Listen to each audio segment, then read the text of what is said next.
Vous écoutez Arsène Radio, la radio qui aime les artistes. C'est un podcast Vivre FM. Au passage des artistes, chaque week-end à 10h, votre rendez-vous intimiste avec Jazia Arens. Bonjour à tous et bienvenue au passage des artistes sur Vivre FM. Des pros, je disais il y a quelques années, à tort ou à raison d'ailleurs, qu'on pouvait rire de tout mais pas avec tout le monde. Et mes invités aujourd'hui, que j'ai le plaisir de recevoir, ont fait du rire leur métier. Ils sont tous les deux sur la scène de la Grande Comédie à Paris pour Hold Up et Bras Cassés à 20h. Et avec eux, le rire est communicatif et pas sélectif du tout. Bonjour Arsène. Bonjour. Bonjour Fabrice, alors Bonjour. Arsène Mosca et Fabrice Abraham. C'est ça. Bonjour, bienvenue à vous. Merci à toi. Moi d'abord je suis ravie de vous accueillir parce que je suis allée voir votre pièce de théâtre et puis on rit du début à la fin et ça fait du bien après cette parenthèse un peu compliquée que nous avons vécue. Alors avant de commencer à parler de votre parcours, vous avez vécu comment le confinement quand on est artiste, créatif, c'est ce que je disais tout à l'heure à Olivier Lejeune, quand on aime la scène, quand on vit pour la scène, quand on aime son public, on fait comment pour gérer cette période un peu compliquée ? Moi, j'ai pas voulu rentrer dans le trip Netflix et les chips. Parce que je voulais perdre du poids, je voulais pas en prendre. Ça, c'était Contrairement à beaucoup de potes que je connais. Non, moi j'en ai profité pour refaire mon appartement en fait. Ouais. C'est les murs, plafond et sol. Donc ça m'a bien pris les 3 mois. Et voilà, parce que mon fils était avec sa mère dans le sud, chez les grands-parents. Parce qu'on voulait pas qu'il reste à Paris, parce qu'on sait qu'il aurait pas tenu. Dans le sud, ça va, il y a une grande maison avec un grand jardin, donc il a été heureux. Ça a été très dur pour moi, parce qu'il m'a manqué beaucoup, évidemment. 3 mois, mais voilà, moi j'ai refait mon appartement, quoi. Voilà. Et vous alors Fabrice, vous avez fait quoi pendant ce confinement ? Moi j'ai refait le tri dans ma collection de disques vinyles. Oui. Qu'est-ce qu'on y trouve d'ailleurs de votre... Alors plutôt rock 70, rock psyché. Funky rock, quoi. Un peu de funky. Tu mettais du funky. Du funky, du jazz, du rock progressif. De la soul et tout, c'était assez éclectique. De la soul, et ça s'est fait un peu par hasard. Alors j'ai eu la chance de profiter d'une terrasse de 70 mètres carrés dans le même immeuble que mon appartement. Donc tous les jours, je faisais un petit peu la popote pour ma femme et pour mon fils. J'avais même le droit à faire un barbecue. Quelle chance. En plein Paris. Et puis j'ai refait un tri sur mes disques, et parce que j'ai des copains qui faisaient des lives sur Facebook, et qui faisait des lives tous les soirs. Ouais. Et ça enchaînait de DJ en DJ, et il y avait le public qui suivait. Et puis ils m'ont lancé le défi de refaire un tri dans mes disques et de regarder ce que j'avais, si je pouvais faire un jour une petite heure. Génial. Et j'ai eu l'opportunité, la chance de le faire 3 ou 4 fois pour une radio locale qui s'appelle radio internet afromanradio.com. Et c'était même parfois rediffusé sur une antenne à Djibouti. Non, pas à Seattle, mais aux États-Unis. Ah, bien, voilà. Sympa. Bien, Elle faisait ça, grande fan de Prince, et qui faisait ça, qui a dit moi, je relais. Donc on était en direct à Détroit. Génial. Detroit. Formidable. Detroit. Alors, on va, si vous me permettez, avant de parler de votre actualité, parce que je sais qu'il y en a en ce moment, on va parler un peu de vos débuts. On va commencer par vous, Arsène Mosca. Comment les choses ont commencé ? Comment est-ce qu'on débute ? Parce que, en plus, j'ai appris que vous avez quand même commencé par un grand comédien, à l'époque, Jean Dujardin. Comment les choses commencent ? On est tout petit, on fait un peu le mariole déjà à la maison. Alors moi j'ai eu le schéma classique, c'est-à-dire je faisais le clown à l'école, j'étais pas un cancre, j'étais un amuseur. Et quand je voyais que je faisais rire les profs et les élèves, je me suis dit il y a peut-être un truc à faire avec ça, quoi. Voilà, puis un jour j'arrive c'était la rentrée, moi je passais en seconde, puis je sais pas, je suis dans la cour et là j'ai plus envie. J'ai plus envie du tout, retrouver les mêmes élèves, les mêmes profs, parce que je m'entendais pas avec les profs en fait. Je voulais pas apprendre moi ce qu'ils me donnaient, Thalès, Pythagore, j'en avais rien à foutre en fait. Je savais que dans la vie ça allait pas me servir, donc je voulais pas l'apprendre. Donc je faisais un peu mon rebelle à 2 balles. Et puis voilà, je me souviens le jour où le matin je pars du lycée, j'arrive à la maison, ma mère tenait un bar à l'époque. Et elle me dit, qu'est-ce que tu fous là? J'ai dit, bah écoute, j'ai pas envie. Elle me dit, ok, tu vas arrêter l'école, ça marche. Et vous aviez quel âge à l'époque? Mais j'avais, c'était 16, je crois, 16, 17. Ouais, c'est l'âge c'est l'âge où on se rebelle un peu. Hein. Ouais, exactement. Et elle m'a dit, puisque c'est comme ça, je te préviens, tiens, prends un torchon et va bosser, parce que c'est pas moi qui te payera tes clopes. Voilà, donc elle a eu raison, et après on a créé un sketch, pas toujours très bon, mais on a la chance de faire des scènes ouvertes pour les tester, et puis là, on entend un premier rire, alors c'est ce que c'est, hein, les mecs, on est galvanisés, l'orgueil tout de suite, on est heureux, on se dit tiens, on va réécrire un autre. Puis après on fait une scène ouverte comme ça, et moi j'ai fait mes débuts, surtout en scène ouverte avec Laurent Gérard, à Lyon, chez Philippe Jean Gréco et Henri Porradi-Duteuil, qui avait le café-théâtre de l'Annonciade. Il nous avait donné comme ça l'été, on se partageait tous les deux 1h30, quoi. Il faisait 45, moi aussi, 45 minutes. Et puis voilà, il faisait des imitations et moi je faisais mes sketchs, quoi, 4 murs. Parce qu'à l'époque, il y avait beaucoup de sketchs à 4 murs. Alors que maintenant, bon, faut arriver et puis faire du stand-up, c'est peut-être plus facile. Mais à l'époque, il n'y avait pas beaucoup, il y avait vraiment que les Américains qui en faisaient du stand-up. Ou Bedos dans sa revue de presse, quoi. Voilà, donc. Mais, et puis voilà, puis après ça s'enchaîne. Alors moi, Jean Dujardin, ça a été une rencontre plus tard. Hein. Ça a été quand j'étais chez Bouvard, il était venu voir un sketch, on était à Bobino, il avait beaucoup aimé. Il commençait l'émission, il y a une fille, il se rendait compte que le chouchou avait une copine, Jeannette, mais que Jean, Loulou, donc, n'avait pas de copain, donc il s'est dit, tiens, j'ai vu ce mec à Bobino, etc. Il me plaît bien, voilà. Et puis je suis venu, puis je connaissais le réal aussi, hein, donc voilà, c'était facile. Puis je suis venu faire le pote relou, donc Jean-Mi, dans Un gars, une fille, l'épicier arabe, et puis voilà. Et avec Jean, il y a après une grande amitié, il m'a produit mon spectacle, mon one-man show. Il y a eu un film également, Palixi, c'est ça? Palixi, c'était pas un film, c'était un programme court. C'était un programme court. Ouais, coécrit et produit par Jean, et c'était pour 13e rue à l'époque, c'est parti sur France 4. Ouais. Puis voilà, quoi, voilà ma rencontre avec Jean. Mais Jean a été comme Bouvard a été, quand je faisais l'émission Qui est qui avec Marie-Ange Nardi.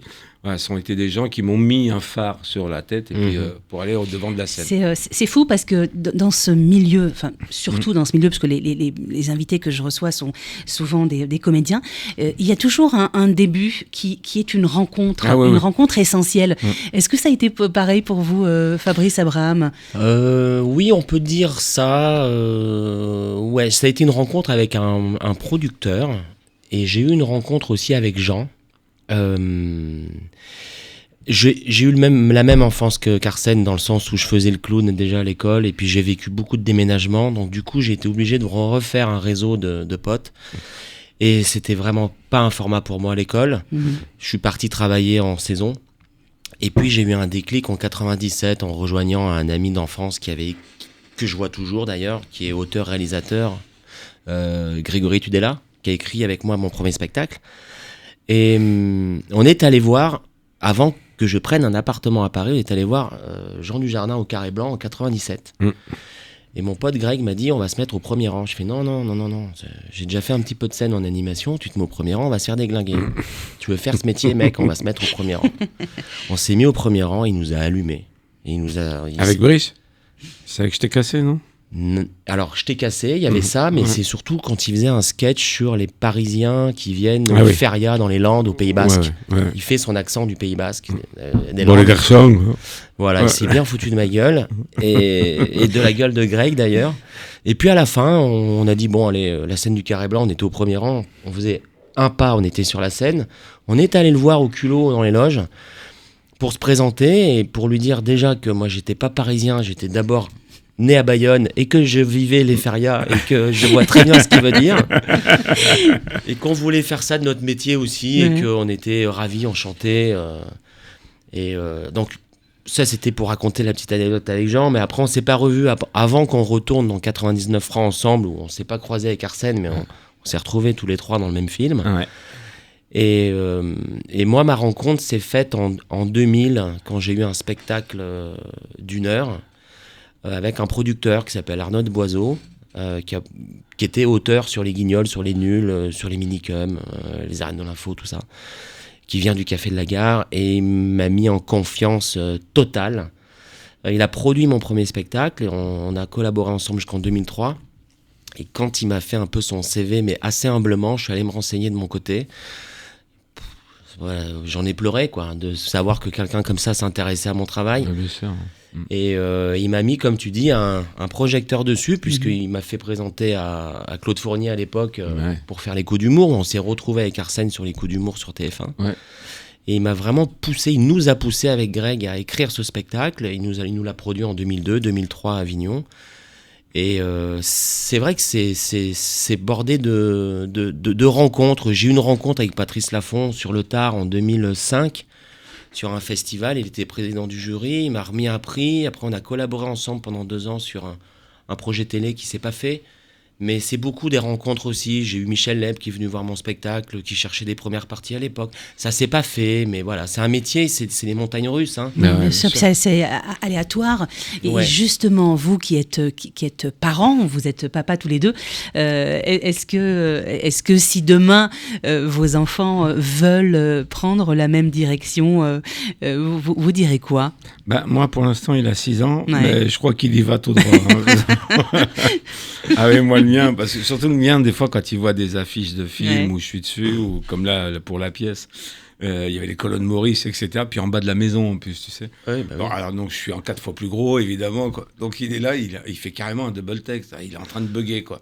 C'est-à-dire de me voir sur l'affiche, me voir en face. Enfin, et puis il se dit, tiens, quand je vois papa faire ses blagues, son travail, parce qu'il a une notion que c'est un travail quand même. Ça, c'est plutôt cool.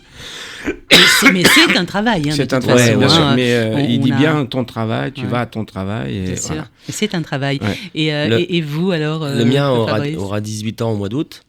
Donc il a eu cette période-là très fière, en même temps de voir à la télé, ou que ce soit un DVD, ou que ce soit... Vous l'avez eu à quel âge ? À 12 ans, Fabrice ? Parce que vous avez un garçon de 18 ans, mais je pensais que vous aviez 18 ans.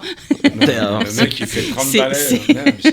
très gentil, Non, mais c'est impressionnant. C'est même pas c'est pas de la gentillesse, hein, mais c'est vrai. On vous regarde.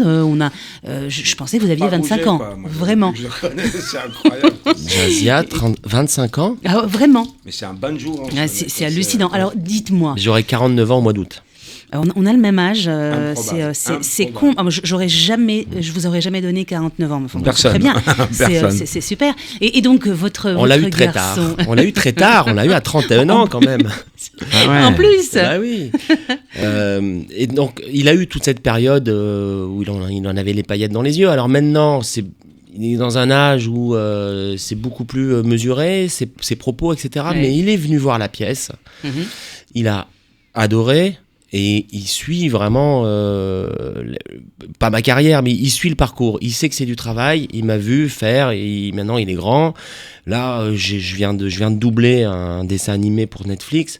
Pour les tout petits, pour les 3-5 ans, je lui ai montré un petit épisode d'1 minute. Il était là, waouh. Ah ouais, quand même, waouh. Ouais. Donc, il a ce respect, il sait ce que c'est. Il sait que c'est du travail, même si on n'a pas les mêmes horaires que ma femme qui a un travail normal. Mais alors lui... J'aime bien parce qu'il dit un travail normal. Avec des horaires normaux, on va dire. Mais moi, par contre, ça a été une des raisons de la rupture avec ma femme. Moi. Ah ouais. Bosse la journée, moi le soir au théâtre. Enfin, on se voyait pas, quoi. Tu vois. Et puis on part souvent. On part souvent aussi. Quand on avait notre one-man show, on partait baluchon, et puis on parcourait la France, voire même d'autres pays. Surtout que la mienne, moi, c'était d'origine basque espagnole. C'est-à-dire que c'est famille à fond. Hein. C'est famille d'abord, c'est famille toujours. Donc partir, c'est pas très normal. Non. Puis moi, c'était un peu boulot. Il y a des soirs, moi, je jouais 2 pièces par jour quand même. Donc, là, ça me faisait rentrer à minuit, et là, ça passait pas un moment, quoi. Ouais. On est très potes, hein, donc tant mieux. Les garçons, on fait une pause, si vous voulez bien. Bien sûr. Et puis, on va parler un peu de comment les choses se sont passées pour vous. Puis en 3e partie, on parlera bien évidemment de la pièce de théâtre. Et puis, on parlera aussi, si vous voulez bien, de vos projets, parce que je pense que vous en avez. Puis, il y a des choses qui arrivent. Et puis, il y a le confinement qui s'arrête. Et puis, il y a les théâtres qui ouvrent. On va parler de tout ça tout à l'heure. On se retrouve juste après. Vous écoutez Au Passage des Artistes avec Jazia Arens. Vous êtes toujours à l'écoute de Vivre FM au passage des artistes et je suis toujours en compagnie d'Arsène Mosca. D'ailleurs, Arsène Mosca, ça vient d'où? Alors, en fait, mon vrai nom, c'est Hassan Medad. Oui. Arsène Mosca, c'est un pseudo, parce que moi, quand j'ai démarré le métier, à l'époque, il y avait Smaïn, et puis on nous faisait bien comprendre, nous, les robeux, qu'il n'y a que lui, cherchez pas, il n'y en aura pas d'autres. Ce qui n'était pas faux. Ouais. Et il a fallu que ce soit Zidane qui mette 2 buts en 98, pour démocratiser. Pour que les choses changent. Et puis Jamel, ils ont fait un bien fou. Oui, mais c'est d'un seul coup. Ah tiens, robeuse, c'est peut-être autre chose que dealer ou balayeur. D'accord, super. Voilà, non mais c'est vrai, aujourd'hui j'en rigole, mais à l'époque c'était très très dur. Donc j'ai gardé Arsène parce que c'est proche de Hassan. Et c'est ma grand-mère, c'était pour lui rendre hommage, parce qu'elle adorait Arsène Lupin, ma grand-mère. C'était le programme qu'il fallait pas qu'elle rate, ça et Colombo. Voilà, donc elle adorait, donc elle m'appelait Arsène, voilà, et souvent elle m'appelait Arsène même. Ouais. Et puis Mosca, c'était en hommage à Jouvet dans Volpone. Parce qu'il me fallait un pseudo, un nom, quoi. Puis je suis en train de regarder un après-midi, c'était sur la 3, je me souviens, il y a Volpone avec Jouvet, que j'adore. Ouais, puis il s'appelait Mosca, donc c'est Arsène Mosca, c'est resté, quoi. Ouais. Donc nous sommes au passage des artistes, donc avec Arsène Mosca et Fabrice Abraham. Et j'aimerais, puisqu'on est là également pour ça, parce qu'on va parler un peu de votre parcours à tous les deux, qu'est-ce qui a été le plus compliqué quand on débute? J'imagine que quand on est un peu moins connu, d'abord par les professionnels et du grand public, qu'est-ce qui est le plus compliqué quand on démarre, Arsène ou vous, Fabrice? Moi, j'ai fait une école 86-87 de théâtre. C'était les cours Catherine Brieux à Saint-Lazare. Parce qu'on m'a dit quand même, prends des cours, c'est toujours important. On ne sait jamais qui est là, qui viendra te voir un jour, etc. Enfin, pour les concours, etc. Donc on m'a dit, prends des cours. J'ai pris les cours. C'était très instructif, vraiment, quoi. Puis c'était complet. On faisait danse, mime, art dramatique, expression corporelle.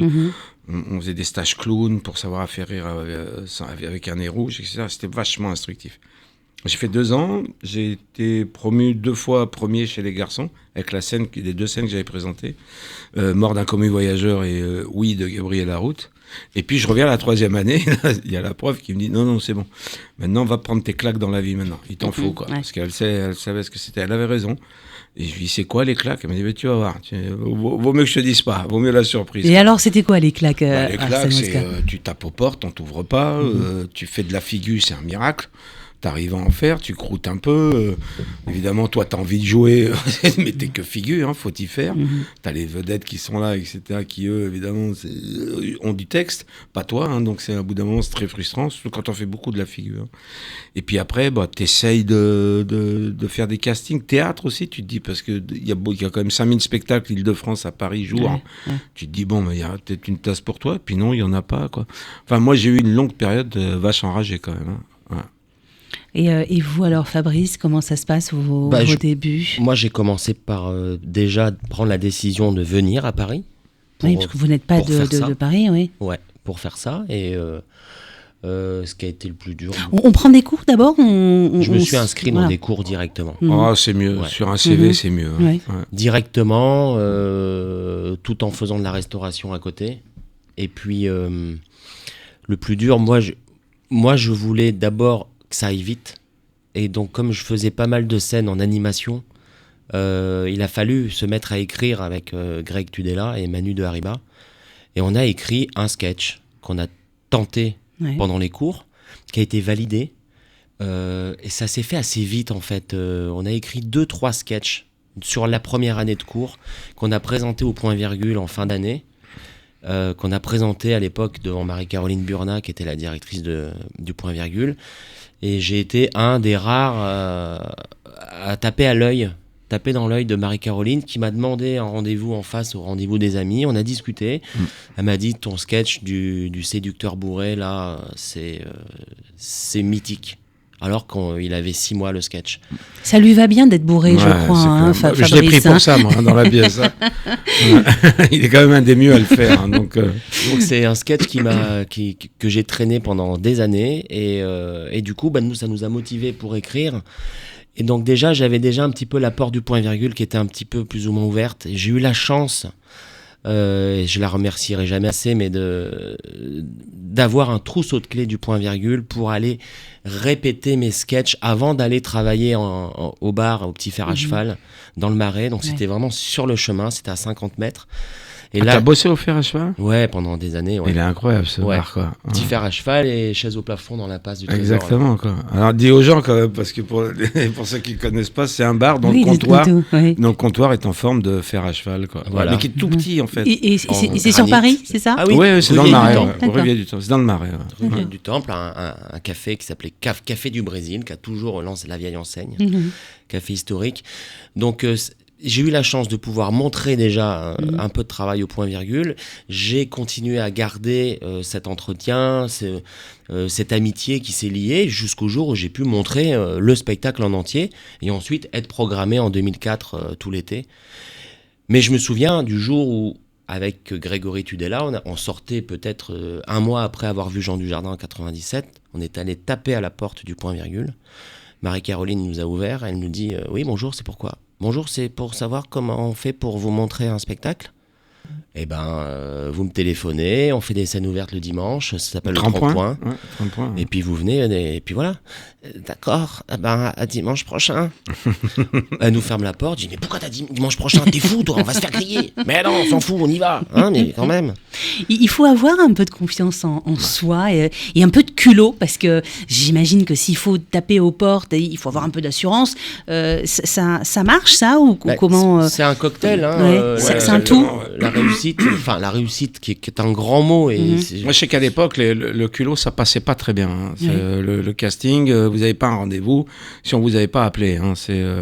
Vous alliez un peu en sauvage comme ça à venir. On vous dit, vous êtes qui? Ben, je sais pas, j'ai eu qu'un casting. Ah ouais, moi j'ai du monde, monsieur. Donc revenez ou machin. Mais moi, je sais que le culot passait mal à l'époque, quoi. Mais là, quand même, au jour d'aujourd'hui, on en a une ère aujourd'hui, où- tu où peux. on envoie des mails et on envoie des textos Ouais, à ça les va réseaux très vite. sociaux, mais moi, je trouve que c'est presque encore plus violent, quoi. Ouais, Parce ouais, qu'au ouais. moins, quand on nous claque la porte au nez, si on a le culot et le courage de revenir une deuxième fois, une troisième fois, enfin, c'est le film de Canet avec Berléand, hein, Ouais.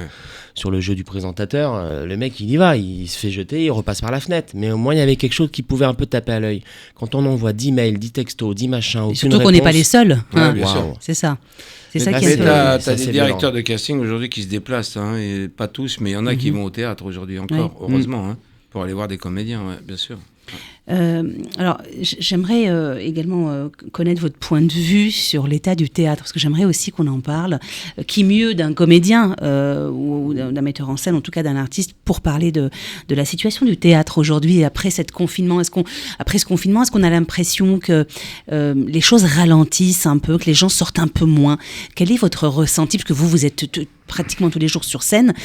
Vous ressentez comment les choses depuis ce... Parce qu'on parle de reprise, mais est-ce que la reprise est un peu fébrile? Elle l'est, c'est une évidence. Il y a un mode de consommation culture après Covid Oui, qui est évident. qui a changé. Qui est évident. Ouais. On a toujours dit non, les plateformes, etc. Si, les plateformes ont fait un mal terrible. Ouais. Aujourd'hui, vous pouvez voir des trucs pour 10 € par mois. Bien sûr, en slip sur le canapé à la maison. Exactement, Ouais. avec des budgets qui sont même des fois plus que ceux du cinéma. sûr. Donc c'est-à-dire qu'en plus, on peut voir du spectacle, du show à la maison. Heureusement, les grandes salles, moi j'ai été voir Top Gun, c'était quand même toujours mieux de le voir en salle Qu'à la maison, qu'à la ouais. maison, bien sûr. Donc pour l'instant, les salles ne sont pas mortes. Pour l'instant. Il y a un mode de consommation qui a changé, c'est une évidence. Qui s'est modifié. Les gens se sont habitués à rester à la maison. Mais Ils oui, sont non. devenus feignants. Et puis surtout, c'est que les seniors ne sortent plus, qui était quand même une consommation Bien sûr. ciné-théâtre énorme. Au ciné, on le sait maintenant, ils viennent plus.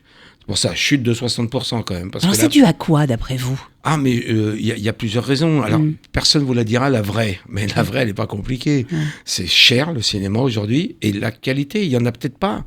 Tout simplement. Aujourd'hui, aller voir un film à 15 balles que vous pouvez voir dans 3 semaines sur le net gratuit et en plus en HD, ça y est, il y a des jeunes qui l'ont compris, ça. Alors le cinéma, c'est autre chose. Ouais. Moi, je vous donne D'accord. mon avis, mais, Non, mais alors, le pour théâtre, le théâtre c'est s'en pas sort pareil. un peu mieux. Ouais. Le théâtre, moi, pour moi, il s'en sort un peu mieux. Justement parce que les seniors ne vont plus au cinéma, mais ils vont encore au théâtre. Moi, je vois quand je passe devant les sorties des confrères, etc., des spectacles pour eux, d'ailleurs, ils sont là. Hein, il y a encore du monde. Ouais. Donc, heureusement. Mais il y a un mode de consommation culture qui a changé, c'est une évidence. Ça y est, les plateformes ont pris le relais. Mais enfin, faut plus se mentir, quoi. Oui, puis je pense que avec le Covid, on a loupé peut-être une génération de jeunes qui n'étaient déjà peut-être pas éduqués à sortir pour aller voir du théâtre, ou du café-théâtre, Ouais. ou des pièces, ou des choses comme ça. Mais eux consomment, mais ça consomme du youtubeur, ça consomme du vide. sur du téléphone. Moi, je suis très réfractaire à ce genre de choses et c'est vrai que ça consomme du vide. Le youtubeur ne remplace pas un comédien qui a travaillé, et qui a un actif incroyable, et qui a travaillé comme un fou pour aller sur scène. C'est un autre outil. Est-ce qu'il faut rééduquer ? Est-ce que vous pensez qu'on doit éduquer ou rééduquer les gens à sortir et aller au théâtre ? Parce que le théâtre, moi, je veux bien, parce qu'on en parle beaucoup à la télévision, on le passe à la télévision, mais le théâtre, c'est au théâtre, c'est sur scène, qu'il y ait des émotions uniques. Ouais. C'est pas la télévision. Le youtubeur, déjà, à sa décharge, il a un truc qui est bien, je trouve, c'est qu'il a envie, déjà. Ça se voit. Et puis sinon, il le ferait pas tout seul à la maison, avec sa caméra, etc. Maintenant, tu parles de vide, évidemment, tous les contenus. La majorité, c'est quand même assez exceptionnel, au niveau du vide, comme tu dis. En plus, ceux qu'on va chercher pour aller au cinéma, il ou elle, ça fait des fours.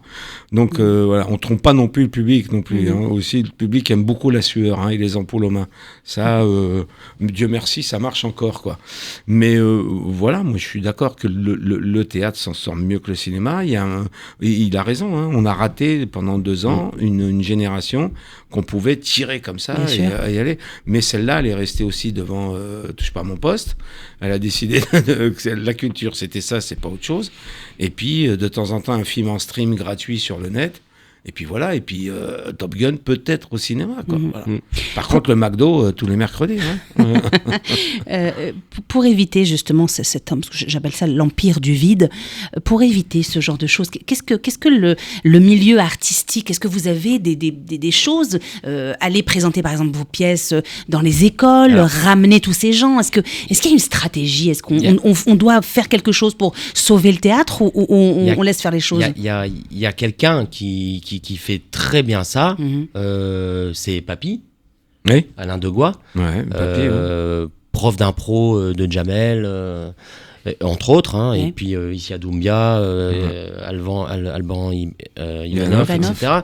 Et il a été reçu à l'Élysée il y a quelques années. Là, j'ai vu un papier comme quoi il va donner des cours d'impro à la Comédie Française. Donc ça passe par une éducation. Cette éducation, nous on l'a pas en France, mais elle existe chez les Anglo-Saxons. Au Québec, à Montréal. Comme à chaque fois qu'il y a de bonnes idées, ça se passe toujours ailleurs et pas chez nous. C'est dans le cursus, c'est dans le cursus scolaire. Donc à partir du moment où on apprend à faire une cascade, à bosser avec un nez rouge, mais une journée dans l'année, ça peut déclencher. Moi, ça a été un élément déclencheur pendant ma formation. Bien sûr, mais c'est pour ça que j'en parle. C'est parce que ça peut être un élément déclencheur. Si on peut en sauver un sur 50, c'est déjà ça de gagner. Oui, parce que donc c'est une éducation et un accompagnement. Parce que vous prenez des jeunes dans la rue, vous les mettez dans une salle de théâtre, peut-être que ça va faire du bruit pendant 3 minutes, mais au bout de 3 minutes, exactement. Ils sont complètement happés par ce qu'ils voient, parce que c'est du live, c'est du vivant. Absorbé. Il peut se passer, c'est ça la magie du théâtre, c'est qu'il peut y avoir un incident à tout moment. Et puis on en a vu encore la semaine dernière, on avait un groupe de jeunes devant, on les a applaudis parce qu'ils n'ont pas sorti une seule fois le téléphone. Exactement, quoi. C'était basket et casquette. Ils se sont éclatés. Et ils étaient au premier rang, ils se sont éclatés. Moi je prends toujours l'exemple que j'ai vécu moi, c'était quand je débutais, j'avais des potes du quartier comme ça, mais bon, Kaira de chez Kaira, mais bon, je les aimais, c'était des potes du quartier. Et qui me disent, tu te mets au théâtre, toi, tout ça et tout. C'est quoi ton truc au fait que tu fais? Et moi j'ai été invité à aller voir Hamlet un dimanche après-midi au CNP. Et puis je leur dis, écoutez, j'ai des places, ça vous dit, venez voir, voilà, vous verrez ce que je fais, quoi. Et je leur amène voir la pire version de Hamlet au monde. Mais la grande classe qu'ils ont eue, c'est que des gens partaient, l'élite, eux partaient, quitter la salle comme ça, eux ils sont restés jusqu'au bout. Parce que c'est moi qui les ai invités, et puis il y avait aussi le respect d'une place gratuite. Voilà, qui n'est pas donné à tout le monde. Ils étaient au TNP, ils étaient comme ça, waouh. Donc ils étaient un peu heureux, peu impressionnés d'être là quand même, quoi. Et c'était pas un truc qu'on leur faisait tous les jours aussi, quoi. Et donc voilà. Et à la fin, donc je leur dis alors, ils me disent je sais pas, on a vu des gens sortir surtout, donc non, franchement le théâtre. mais continue, toi tu y arrives, Ouais, au moins. ouais. Voilà.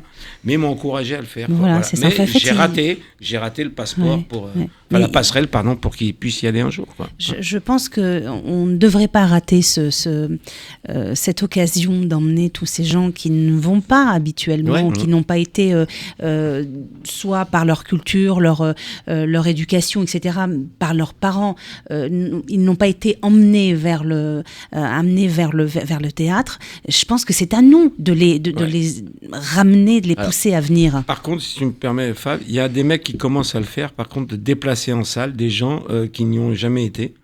Alors, c'est du stand-up. Hein. Moi, un mec qui le fait très bien, c'est Redouane. Voilà, moi, je vois que dans sa salle, Redouane, évidemment, c'est du cousin. Hein, mais voilà, au moins, il les a amenés au théâtre, il fait ça. Et voilà. Je trouve qu'au moins là-dessus, Redouane, Bien au sûr. moins, ça marche. Quoi. Et il y a des Voilà. choses qui se font maintenant. Il y a beaucoup de festivals partout. Tout le monde, n'a moindre petite bourgade, veut son festival d'humour. Moi, j'en ai monté un il y a 12 ans dans une station de ski, mais où il y a 700 habitants, où il se passait pas grand-chose à part des événements sportifs. Ça fait 12 ans, en pérenne. Donc, on emmène des gens voir le spectacle. Je sais qu'il y a un gars qui a monté un concept qui est j'invite mon village, j'invite l'humour dans mon village. Donc, il doit vendre un plateau itinérant d'artistes dans des villages. Donc, il investit la salle communale où il y a des lotos, où il y a des baptêmes, où il y a des choses. Donc, ça, c'est déjà aussi une éducation. Bien sûr. Et on a souvent dit que la télé pouvait être l'éducation des enfants, si quand parfois les parents n'avaient pas dit l'école c'est pas l'éducation, la télé non plus. Mais ça n'empêche qu'on vient des générations où on a grandi avec du Bouvard, on a grandi avec la classe, Ouais. et les noms point virgule blanc manteau, moi c'est des noms qui me résonnaient quand je suis arrivé en 97 à Paris, Ouais, parce moi que aussi. il disait tout le temps Bouvard, et on peut retrouver au théâtre du point virgule. Je fais pas d'imitation. Non, ça se voit. Alors, on Mais- ne fera pas d'imitation aujourd'hui. Mais voilà, Ouais. Laurent Ruquier l'a Bien fait. sûr, bien sûr. Ça manque. Il y a eu des formats impro aussi avec Gilloin. Je crois que c'était Thierry Beccaro qui avait monté ça. Mais on n'en a plus. Non, c'est vrai que voilà, la télé, enfin celles qui Il faut en faire. celles qui font un C'est peu ça. d'audience, ne fait plus de tremplin, ne donne plus de télécrochet. C'est un vieux truc le télécrochet. Hein. Ça a été les débuts de la télé en France, Bah oui. Jean Nouin, etc. Et Ouais. c'est une c'est tradition, bien, hein. c'est bien dommage parce que je pense qu'il y a des choses à faire. Hein. Puis on a plein de créatifs, il y a plein de gens qui écrivent, il y a plein de donc enfin voilà, moi ça reste une interrogation pour moi. Et c'est la télévision est tellement un outil tellement facile. Ouais. Je me dis voilà, on mériterait en tout cas d'avoir un peu mieux que la télévision. Bien sûr. Ce qu'on va faire, les garçons, si Ouais. vous voulez, on fait une petite pause et puis on va parler de votre actualité, on va parler de ce qui se passe aujourd'hui parce que c'est important, la comédie, à la grande comédie, la grande happy comédie, me disait Alil Vardar, parce que à la grande happy comédie, on se marre Ouais. et c'est pour ça que ça s'appelle comme ça d'ailleurs. Hein. On vient pas pour pleurer, on vient pour rire. Vous écoutez Au Passage des Artistes avec Jazia Arens. Bienvenue si vous venez de nous rejoindre sur Vivre FM au Passage des Artistes. Je suis toujours en compagnie d'Arsène Mosca et Fabrice. Abraham, les garçons, moi ce que j'aimerais qu'on aborde là pour cette dernière partie, n'est-ce pas, et vous serez d'accord avec moi, on va parler de Hold Up et Bras cassés. Yes. Alors, parlez-moi de cette pièce. D'abord, comment est née cette pièce et le titre qui va avec? Alors, je dois rendre grâce pour ça à Marie-Laetitia Vardar, donc l'épouse d'Alil, qui cherchait une pièce à écrire. Elle disait, écris-nous un truc. Enfin, il y en avait. L'histoire était un peu longue, mais et je pensais toujours à ce film que j'avais vu, qui était Pour Sambrique, t'as plus rien, de Didier Kaminka. Voilà, pour ceux qui connaissent pas, foncez voir ce film, parce que ça reste quand même des meilleures comédies de France depuis 100 ans. Vous êtes fan de cinéma. Ouais, très. Hein, on est d'accord, parce que même le décor, on a quelques références de cinéma, etc. Mais je vous laisse Exactement. en parler, parce que vous en parlerez mieux que moi. Et donc, j'avais vu ce film, et dans ce film-là, c'est l'histoire d'un braquage qui se fait dans une banque, fait par Daniel Auteuil et Gérard Jugnot. Et à la fin, par le hasard, ils vont se mettre à partager la somme et partir dans les îles avec tous les employés de la banque. Voilà pour l'histoire vite fait du film. Mais c'est très très drôle parce qu'il y a des rebondissements, etc. Et moi, il me dit écrit un truc, etc. Je lui dis écoute, on pourrait s'inspirer de cette histoire, faire autre chose avec le même truc, mais ça se passe dans un bar, pas dans une banque. Mais il y a deux, trois switch, c'est des rebondissements, mais qui sont pas les mêmes, etc. Pour pas faire un plat de Jeanne non plus, quoi. Voilà. Et puis on fait cette histoire, je fais un showcase. Lille la voit et me dit ok, on la prendra mois de juillet, juin-juillet, il y a 2 ans. Bon, 2 ans confinement, hein, boum, ça a pas loupé. Donc 2 ans d'arrêt, puis là on l'a repris, etc. Jusqu'au 5 juillet. Et puis il me fallait mon casting parce que ceux qui avaient fait le showcase ne pouvaient pas être là. Puis évidemment, je pense à Fabrice. Alors pourquoi justement vous pensez à Fabrice ? Parce qu'il me fait D'abord parce qu'il fait très bien l'ivrogne. Bien sûr. Ça, je voulais que je tenais absolument à ce qu'on le sache. Mais il est excellent dans son rôle. Non, mais vous pouvez pas faire une pièce sur un bistrot de quartier à Paris et pas mettre le pilier de bistrot. C'est juste interdit, quoi. C'est un peu une loi, quoi, même. Hein, donc voilà. Et comme celui qui faisait le showcase, Valentin, pouvait plus le faire. Et j'ai pensé à Fabrice tout de suite, parce qu'il a un personnage, évidemment, Nabab, qui reste culte depuis 30 ans, pour ceux qui le connaissent. Bien sûr. Donc je me suis dit, voilà. Puis c'est avec Claire Gérard, Romain Fleury, qui est en alternance avec Jérôme le nôtre. Et donc voilà, on s'est dit, tiens... Et Ségolène Prunier, bien sûr, pardon, pour pas l'oublier. Et je me suis dit, tiens, voilà, est-ce que j'écrirais pas ce truc-là, un braquage dans un bistrot parisien, mais qui tourne pas comme c'est prévu. Comme il faut, quoi. Et voilà, donc on travaille la pièce tous les jours, on réécrit des petits trucs, on les rajoute, on enlève ce qui marche pas, etc. Donc je sais que le 5 juillet, on aura un produit quand même plus que ultra fini, c'est déjà fini là, quoi. Et c'est déjà très drôle maintenant, quoi. Alors ça se passe comment entre vous ? Parce que vous deux, vous êtes complices, on le voit, on le sent en tout cas dans les studios. Comment ça se passe ? Est-ce qu'on arrive à garder son sérieux quand on se connaît bien, quand on est déjà copains, etc. Est-ce qu'on arrive à faire abstraction de certaines choses et puis on se met au boulot ? Comment ça se passe ? Là, pour l'instant, ça se passe bien. Il n'y a pas trop de sorties de route, on évite. Pas trop de dérapages. Pas trop de dérapages. Il y en a eu beaucoup avec Jérôme le nôtre, parce qu'il adore ça, moi aussi, et voilà. Et pour l'instant, donc là, c'est Romain Fleury qui a repris le rôle. Donc, on est... non, ce soir, ça sera Jérôme. Donc, faut le dire. Voilà, parce qu'ils se sont partagés le rôle. Mais voilà, il y a des natures comme ça, comme Jérôme, qui on a déjà fait beaucoup de choses ensemble, comme Fabrice aussi. Voilà, on a envie un moment peut-être de sortir du code un peu strict et carré. Et puis mais en même temps, les gens adorent ça. Hein. Oui, bien sûr. L'improvisation, quand elle marche, les gens adorent ça. Oui, je vous le confirme. Surtout quand les comédiens sur scène se mettent à rire ou qu'il y a des petits ratages, nous on se marre derrière. On ne sait pas si c'est prévu dans le scénario ou pas, mais en tout cas on s'en fiche parce qu'on adore. En général, les meilleurs, c'est quand c'est pas prévu. Voilà, c'est ça. Forcément.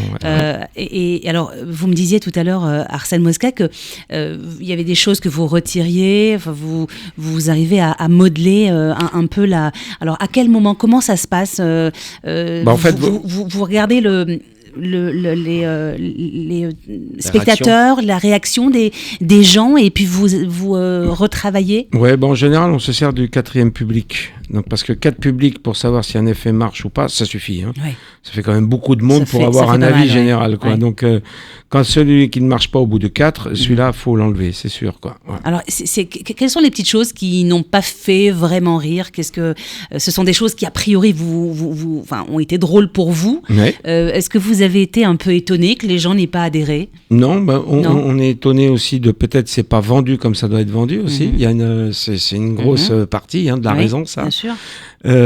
Parce que surtout si ça a marché la veille et pas le lendemain, donc c'est le comédien, c'est plus le public. Quoi dire, le public tous les soirs il n'est pas le même de toute façon, hein, quoi bien qu'on sûr. veuille. Et heureusement d'ailleurs. Bien sûr, mais celui de la semaine n'est pas celui du week-end, faut pas se mentir. Hein, donc justement, si ça marche la semaine et le week-end, faut garder, c'est sûr. Si ça marche que la semaine, si ça marche pas la semaine, ça garde le week-end. Bon, c'est pas le même public, c'est un public plus rigolard, qui a plus envie de rigoler déjà le week-end, forcément. C'est méchant ce que je dis, mais c'est vrai. Hein, Et puis si ça marche ni sur l'un ni sur l'autre, bon, faut l'enlever, c'est sûr. Mais voilà, au moins là, on sait que pour nous, c'est...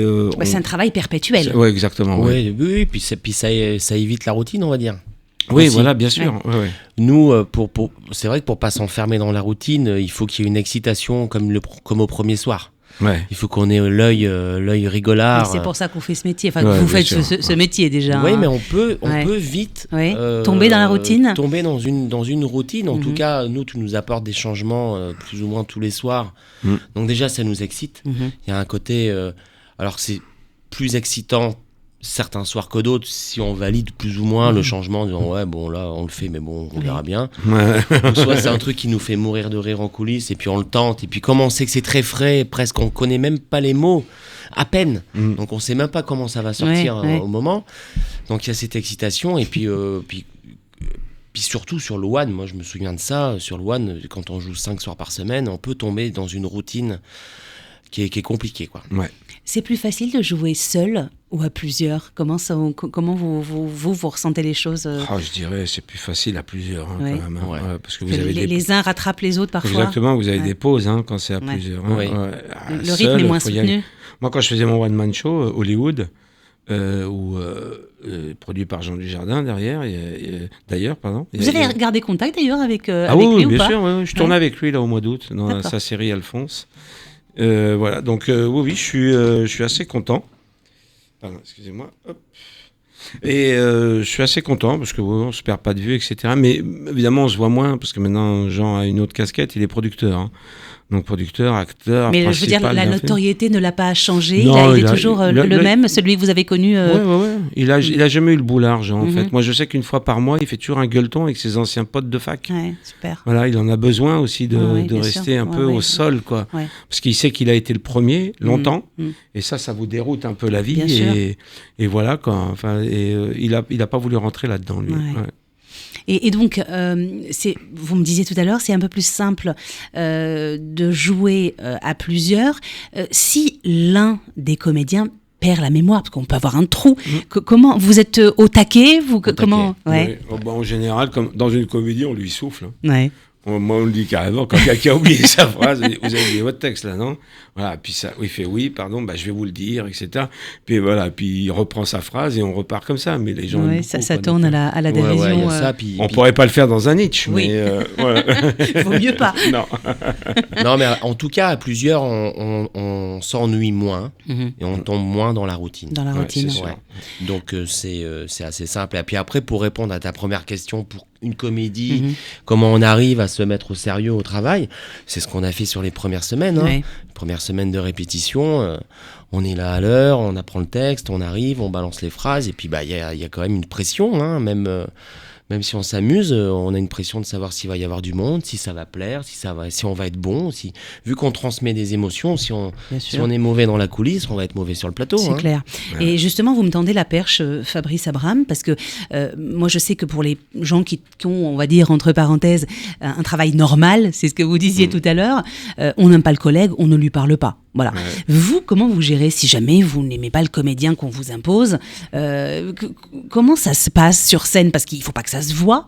C'est comme dans un film, hein, j'imagine. Comment est-ce que ça vous est déjà arrivé de travailler avec quelqu'un avec lequel vous n'avez pas forcément beaucoup d'affinité? Moi, oui, mais il le voit pas déjà. Ouais. Je crois que je vois pas non plus de sa part. On essaie de rester très pro quand Mhm. même, parce que c'est. Oui, c'est important. Ouais, surtout dans un film, c'est beaucoup de millions Mhm. derrière. Hein, donc Ouais. vos émotions et vos caprices, vous les gardez dans la poche. Donc moi, je le montre pas. Non, mais il Ouais. faut garder, que ce soit sur une scène ou... Ouais. Oui, il faut rester pro, quoi. Il faut Ouais. faire Ouais, bien sûr. abstraction de Ouais. ça et rester sur sa ligne. Puis à un moment, vous oubliez. Hein. Vous oubliez que vous pouvez pas le blairer, quoi. Ouais, vous arrivez à l'oublier, quoi. Ouais, puis c'est quand Ça, même, c'est pas mal. C'est quand même assez rare. Quoi. Oui, voilà, c'est rare. En général, au théâtre, on choisit quand même des gens qui Oui. Ouais. vont bien ensemble. Qui se s'entendent. connaissent. Ouais, Ouais. vaut mieux, parce que ça se voit sur scène. Hein, Ouais. À alors, l'inverse, mais à l'inverse, ça peut arriver avec le public. c'est pas le public, vous pouvez pas blairer. Ça peut arriver. Il y a d'ailleurs des publics un peu plus sympas, en région, par rapport aux Parisiens, etc. Est-ce qu'il y a des Ah, publics que vous appréhendez parce que vous dites, oh, ils sont... Il y en a un en France, on le sait, c'est le public lyonnais. Ah oui, Ah d'accord. ouais. Ils sont compliqués. Ah, celui-là, vous réussissez à Lyon, comme on dit, vous réussissez Ouais, partout. ouais. Hein. Celui-là, c'est l'assassin de base. En deux, c'est le Parisien, parce qu'évidemment, Ouais. il a tellement de Oui, choix. il est Donc, exigeant, puis il il y a est du très monde, exigeant. ouais. Et pour moi, me rêver, c'est quand même le meilleur. C'est comme Provence, quoi. Ouais. Pour une comédie, bah oui, il se casse pas la tête. Ah tiens, c'est drôle. Puis il vient rire, quoi. Ouais. Voilà. Et puis le Parisien, il vient, il fait. Alors, est-ce que c'est drôle? Eh ben, on va Et puis voir si ça. c'est drôle, on dit, est-ce que finalement c'était vraiment drôle? Ouais. Ouais. Et pourquoi Et pourquoi tu rigoles, toi, chérie? Non, mais c'est ça, Pour il rire. vient avec un œil de juge, Ouais, toujours. ouais. Ouais, et ça, c'est horrible. Bon, en tout cas, nous, on sait que quand on vient au théâtre, d'abord, c'est pour se marrer, pour apprendre des choses, pour se divertir. Il faut absolument s'habituer ou se réhabituer à aller au théâtre. Ça ouvre, et moi je le dis à chaque fois, et c'est toujours les mêmes mots, ça ouvre des perspectives hallucinantes. Moi, j'ai pas grandi dans le théâtre, mais c'est vrai que quand on le découvre et quand on est curieux, on ne s'en passe plus. C'est le meilleur des antidépresseurs, Ah, mais je suis vraiment. Que ce soit drôle ou pas, hein, on apprend des choses, on se divertit, puis surtout, on ouvre une espèce de parenthèse dans la vie. C'est-à-dire que c'est encore mieux que le cinéma parce que on est dans le quotidien. Quand on ouvre la porte du théâtre, on s'engouffre dans une autre dimension, Ouais, vraiment. puis, il y a toujours ce cérémonial aussi. Ouais.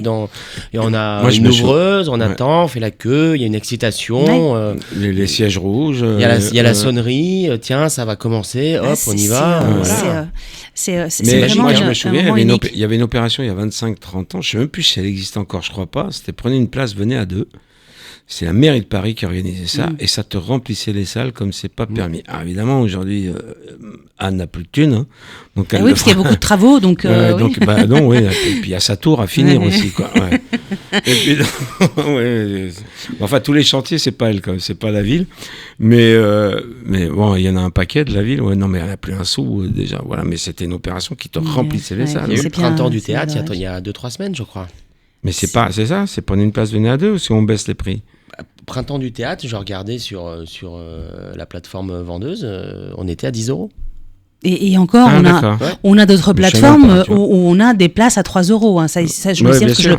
je le vois moi-même. Donc c'est vrai que cette excuse de la place trop chère au théâtre, c'est une Non. mauvaise excuse qui aujourd'hui ne marche plus. Non, mais Aujourd'hui, c'est- on enfin, peut ça- aller au ça- théâtre. Ça hein. marche évidemment pour les gros spectacles. Bien moi, je suis sûr. d'accord, où Mais- le coût de mais même- plateau est très cher. Mais même les grosses productions, moi j'ai vu de grosses comédies musicales à 3,50 € de mes propres yeux. Donc c'est vrai que quand on cherche sur certaines plateformes, sur certains sites, on peut trouver des choses Ouais. sympas. Et puis quand on a une famille nombreuse, on peut aller quand même au théâtre, ne serait-ce qu'une fois par mois.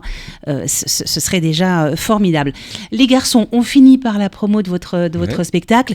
Et puis si vous avez des choses à nous annoncer, là, des choses qui arrivent pour la rentrée, eh ben écoutez, je vous laisse la parole, mon cher Arsène. Ben, moi, je finis donc le 5 juillet, Hold Up et Bras Cassés, donc ma pièce, et je renchaîne le 8, la pièce d'Halil, Dr Halil et Mister Vardar. Mister Vardar, un excellent, des succès excellent de moment. l'hiver, voilà, Ouais. c'est une reprise succès, quoi. Voilà. À la Grande Comédie, toujours. À la Grande Comédie, bien sûr, toujours. Ah oui, ouais. bah, Ouais. moi, je termine le 5 juillet Albert et Bras Cassés. Hold Up et Bras Cassés, hein, donc à 20h. Et Ouais. puis, bah, j'ai des projets pour la rentrée, mais rien encore de concret. Il faudra revenir pour nous Je en parler. tourne une pièce avec Vanessa Ferry qu'on a coécrit, qui s'appelle une pièce louée meublée, qu'on va jouer à Rennes. Vous avez déjà joué d'ailleurs, hein, il y a quelques années, qu'on a déjà tous joué. les deux. Ouais, bien sûr. Donc il y a ça. Et puis des projets, des choses qui vont peut-être s'ouvrir. Voilà. Sinon, je fais un doublage de dessin animé là, sur Netflix, qui s'appelle Sea of Love, pour les 3-5 ans. Et puis voilà. Puis C'est bien, on verra bien. déjà. C'est Moi, très bien. J'ai des travaux à faire dans ma maison que Voilà, j'ai pas eu le temps donc de faire profitez. pendant le confinement. C'est bien, dis donc. Il faudra en profiter. En tout cas, les garçons, merci infiniment. Merci à toi, merci. Arsène Mosca, Fabrice Abraham, merci infiniment d'avoir accepté mon invitation. Longue vie à votre pièce. Donc, je le rappelle, vous êtes à la Grande Comédie, donc à 20h. À 20h. À Et 20h. dimanche à 16h. Et le dimanche à 16h, est-ce que c'est tous les soirs ? Non, sauf le mercredi. Sauf le mercredi. Bah, écoutez, le rendez-vous est noté. Mais j'espère que pour nos auditeurs, c'est pareil. Merci à vous deux. Merci, à vous. Jazia. Et puis à très Merci. bientôt. Merci, Jazia. Vous écoutez Arsène Radio, la radio qui aime les artistes.